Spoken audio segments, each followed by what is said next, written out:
We remember that the Philippines was the only Asian country that voted for the establishment of the State of Israel.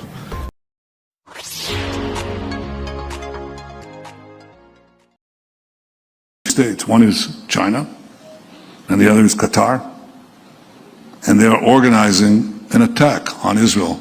Dahil sa mga pangyayaring ito, ang Israel ay kikilos para suportahan ang Pilipinas laban sa China sa West Philippine Sea.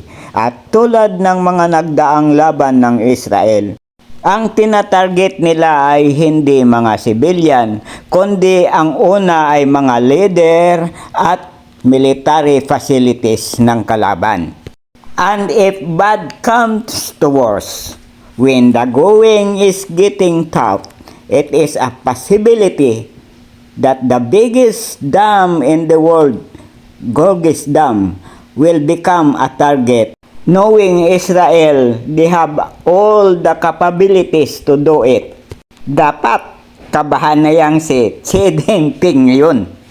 Kahit kailanman hindi nagbibiro si Netanyahu at ang sinasabi niya ay lagi niyang ginagawa. Please subscribe to my YouTube channel, Stories of Uncle Paeng, and thank you for watching.